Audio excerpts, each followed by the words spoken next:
warahmatullahi wabarakatuh. Alhamdulillahi rabbil alamin. Alhamdulillahilladzi hadana lihadza wa ma kunna linahtadiya laula an hadana Allah. Asyhadu an la ilaha illallah wahdahu la syarika lah wa asyhadu anna Muhammadan abduhu wa rasuluhu la nabiyya ba'dah. Allahumma shalli wa sallim wa barik ala hadzal nabiyyil karim sayyidina wa habibina wa syafi'ina wa maulana Muhammad wa ala alihi wa ashabihi ajma'in, amma ba'd. Hadratal mukarramin al-muhtaramin jami'al masyayikh wal asatir, seluruh para alim ulama yang saya muliakan, serta jamaah salat zuhur yang insyaallah dirahmati Allah Subhanahu wa taala. Alhamdulillah, pada kesempatan zuhur kali ini Allah memberikan kesempatan kita untuk duduk di majelis ilmu dengan niat thalabul ilmi, menimba ilmu agama. Mudah-mudahan langkah kaki kita dari rumah menuju ke masjid yang mulia ini dicatat oleh Allah sebagai amal ibadah kelak di yaumil qiyamah nanti. Amin ya rabbal alamin. Jamaah salat zuhur yang berbahagia, ketika berbicara tentang ajaran-ajaran Islam, maka ada 3 unsur yang harus diperhatikan bagi umatnya. Unsur yang pertama adalah akidah, yang nanti dari akidah itu melahirkan nilai-nilai ketauhidan. Kemudian unsur yang kedua adalah asyariatul islamiyah. Syariah Islamiyah itu akan menghasilkan nilai-nilai hukum atau disebut dengan al-qanun al-islamiyah, atau yang kita kenal dengan ilmu itu adalah ilmu fikih. Dan juga yang ketiga, unsur yang menjadi pelengkap dari akidah yang benar, syariah yang baik, yaitu al-akhlaqul karimah. Apa itu akhlaqul karimah? Akan menghasilkan nilai-nilai zuhud atau dikenal dengan ilmu tasawuf. Nah, 3 unsur ini adalah merupakan rangkaian yang harus dimiliki oleh setiap ajaran agama, khususnya umat yang beragama Islam. Unsur akidah, unsur syariah, dan unsur akhlak. Kenapa 3 unsur ini harus sinergi antara satu dengan yang lainnya? Karena tidak akan mungkin seorang yang mengatakan amantu billah, aku beriman kepada Allah, namun tidak menjalankan aturan-aturan Allah. Dan tidak mungkin seorang mukmin akan mengatakan amantu billah, aku beriman kepada Allah, kemudian wa utabbiqus syariah, dan aku mengimplementasikan, menjalankan aturan-aturan Allah, tapi ternyata tidak memiliki akhlak atau etika. Karena bagaimanapun juga ajaran Islam itu dibangun dengan perilaku yang baik. Salah satu contoh adalah bagaimana kita menjalankan hukum syariah yang telah digariskan di dalam ajaran agama. Di dalam bab muamalah, interaksi antara hubungan muamalatu ma'al insan, muamalatu ma'al hayawan, muamalatu ma'an nabatat, muamalatu ma'al alam. Interaksi kita juga terbangun bukan hanya hubungan kita secara horizontal kepada manusia saja, tapi bagaimana kita berinteraksi, membangun hubungan baik, bukan hanya dengan makhluk yang bernama manusia, tapi ada makhluk-makhluk lain yang harus kita interaksi dengannya. Di antaranya adalah bagaimana kita bisa berinteraksi dengan tumbuh-tumbuhan, bagaimana kita bisa berinteraksi dengan binatang, bagaimana kita berinteraksi dengan alam semesta ini. Sehingga pada saat kita hidup di alam dunia ini, mereka-mereka itu bersanding dengan manusia secara baik. Nah, terjadinya malapetaka di mana-mana karena hubungan manusia dengan makhluk yang lainnya tidak akur. Salah satu contoh, ketika muamalatul insan bainal insan wal hayawan. Hubungan atau interaksi antara manusia dengan binatang. Berapa banyak binatang yang menjadi korban keganasan manusia? Kalau kita perhatikan, Allah Subhanahu wa taala menjelaskan tentang bagaimana kita baik kepada binatang. Bahkan ada beberapa binatang yang tidak boleh dikonsumsi, yang tidak boleh dimakan. Itu apa? Fungsinya, ada aturan Allah yang Allah gariskan. Salah satu contoh adalah kita tidak boleh mengkonsumsi yang disebut lahmul khinzir, daging babi. Kita tidak boleh mengkonsumsi yang disebut dengan maitah, bangkai. Kita tidak boleh mengkonsumsi dengan hewan yang dia mati sebelum disembelih dan dibaca bismillahirrahmanirrahim. Nah, ini semua kita tidak perhatikan, sehingga pada saat kita tidak perhatikan hal-hal yang muamalatu bainal insan wal hayawan, maka yang terjadi adalah ekosistem di dalam kehidupan kita kacau balau. Kemudian efek dari melanggarnya aturan kita terhadap aturan Allah, maka Allah memberikan sebuah teguran kepada kita.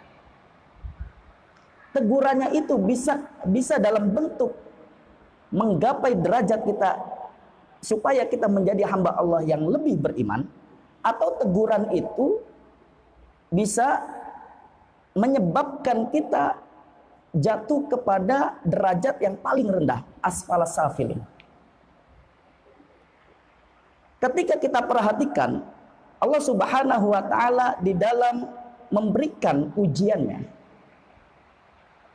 Sebagaimana Allah Subhanahu wa taala berfirman, a'udzubillahi minasyaitonir rajim, ahasiban nasu ayyutraku ayyaqulu amanna wa hum la yuftanun. Apakah manusia mengira mereka ditinggalkan begitu saja setelah mereka mengatakan kami beriman kepada Allah? Wa hum la yuftanun, sedangkan mereka tidak diuji oleh Allah. Ini sebuah pemberitahuan Allah Subhanahu wa taala kepada kita dengan kalimat harful istifham di awal dari ayat tersebut. Ahasiban nasu ayyutraku ayyaqulu amanna. Allah Subhanahu wa taala pada saat menyaksikan hamba-hambanya yang mengatakan kami beriman dengan lisannya. Kemudian Allah tidak menguji? Tidak. Hakikatnya Allah akan uji sejauh mana keimanan mereka. Pada saat Allah berikan aturan-aturan yang bagi manusia untuk tidak melaksanakan larangan Allah, maka apakah manusia menjalankan ataukah manusia justru menghindari larangan Allah? Atau sebaliknya, ketika Allah perintahkan untuk melaksanakan aturan-aturan Allah, apakah manusia menjalankan aturan tersebut ataukah justru dia jauh dari aturan tersebut? Jadi Allah akan mengetahui.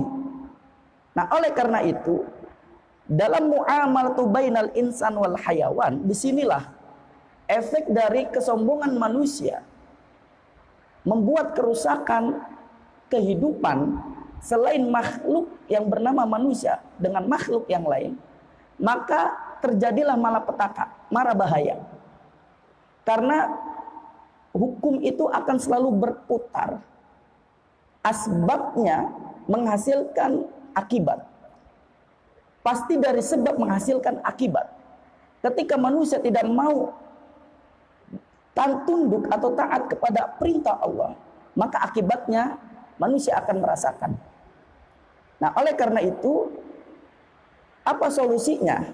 Pada saat 3 komponen yang di awal saya jelaskan tadi, komponen bagi kehidupan manusia adalah akidah, syariah, dan akhlak. Maka di dalam komponen akhlak ini sangatlah penting untuk menunjukkan bagaimana identitas manusia ketika mereka berinteraksi dengan makhluk-makhluk yang lainnya. Tumbuh-tumbuhan, binatang, alam semesta ini Karena semua ini merupakan ayatul kauniyah, tanda-tanda kebesaran Allah dalam bentuk ciptaannya yang harus dihormati juga oleh manusia. Sekalipun manusia adalah sebaik-baik ciptaan, ahsana takwim. Tapi manusia pun harus sadar, manusia tidak berdiri sendiri. Dia hidup karena ada makhluk-makhluk lain yang mendukung kehidupannya. Itulah filosofi kehidupan. Jadi pada saat manusia itu tidak paham akan dirinya, maka sudah otomatis dia tidak akan mengenal Tuhannya. Syekh Imam Al-Ghazali pernah mengungkapkan di dalam kitabnya Ihya Ulumuddin bahwasanya pentingnya kita mengetahui jati diri kita. Man arafa nafsahu faqad arafa rabbahu. Barang siapa mengenali jati dirinya, maka dia akan mengenali siapa Tuhannya.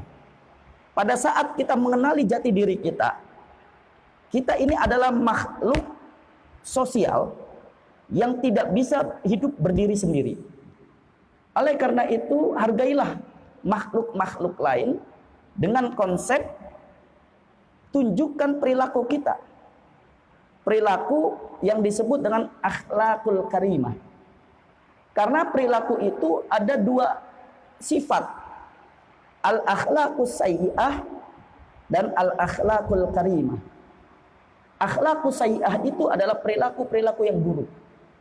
Karena potensi manusia kecenderungannya Allah ciptakan juga, yaitu perilaku buruk.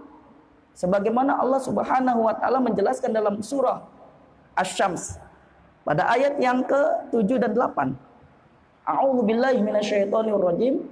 Wa nafsi wa ma sawwaha fa alhamaha fujuraha wa taqwaha. Demi jiwa. Jiwa siapa? Syekh Imam Ibnu Jarir At-Tabari dalam kitab tafsirnya Jami'ul Bayan fi Ta'wilil Quran menjelaskan sumpah Allah demi jiwa manusia, yaitu nafsul insan. Wa nafsi wa ma sawwaha, demi jiwa manusia serta penyempurnaan ciptaannya. Fa alhamaha fujuraha wa taqwaha, maka kami ilhamkan jiwa manusia tersebut fujuraha. Apa yang dimaksud dengan fujur? Yang dimaksud dengan fujur adalah al-a'malus sayyi'ah wal ma'asi, yaitu perilaku-perilaku keburukan dan kemaksiatan. Ini potensi yang ada dalam diri manusia. Oleh karena itu, ketika kita memiliki akhlak, perilaku yang sayyi'ah, yang buruk, maka efeknya akan berdampak kerusakan, baik di dalam diri kita maupun orang lain. Oleh karena itu, tanamkan bukan hanya yang didominasi perilaku keburukan, tapi bagaimana Allah juga berikan kita potensi wataqwaha, yaitu potensi ketaatan. Nah, ketaatan inilah yang harus lebih dominan, yang harus lebih menguasai di dalam diri kita. Sehingga hidup ini, selain kita bertauhid yang benar, bersyariah yang baik, tapi kita juga harus memiliki perilaku-perilaku kebajikan, perilaku-perilaku nilai-nilai yang positif di dalam kehidupan kita. Inilah yang disebut akhlakul karimah. Mudah-mudahan ketika kita memiliki prinsip 3 unsur yang tadi, maka insya Allah kita akan menjalankan kehidupan di alam dunia ini, kehidupan yang Allah ridhoi dan kita ridho terhadap ketentuan Allah. Insya Allah. Dan mudah-mudahan kesempatan Kultum Zuhur kali ini memberikan kita untuk selalu memotivasi diri menjadi manusia yang lebih baik. Kita akhiri dengan doa. A'udzubillahi minasyaitonirrajim. Bismillahirrahmanirrahim. Astaghfirullahaladzim, astaghfirullahaladzim, astaghfirullahaladzim. Alhamdulillah ya ma'bud. Allahumma salli wa sallim wa barik ala sayyidina Muhammad wa ala alihi wa ashabihi ajma'in. Allahumma ighfir lil mu'minina wal mu'minat wal muslimina wal muslimat al ahya'i minhum wal amwat. Allahumma a'ina ala dzikrika wa syukrika wa husni ibadatik. Allahumma la tada' lana fi hadha majlisina dhanban illa ghafartah, wala hamman illa farajtah, wala daynan illa qadaitah, wala maridan illa syafaitah, wala aiban illa sattartah. ولا حاجة من حوائج الدنيا والآخرة إلا قضيتها ويسرتها يا أرحم الراحمين. ربنا تقبل منا إنك أنت السميع العليم وتب علينا إنك أنت التواب الرحيم. ربنا آتنا في الدنيا حسنة وفي الآخرة حسنة وقنا عذاب النار. صلى الله على سيدنا محمد. سبحان ربك رب العزة عما يصفون وسلام على المرسلين والحمد لله رب العالمين. Wallahul muwaffiq ila aqwamit thoriq. Subhanakallahumma wa bihamdika asyhadu an la ilaha illa anta astaghfiruka wa atubu ilaik. Assalamualaikum warahmatullahi wabarakatuh.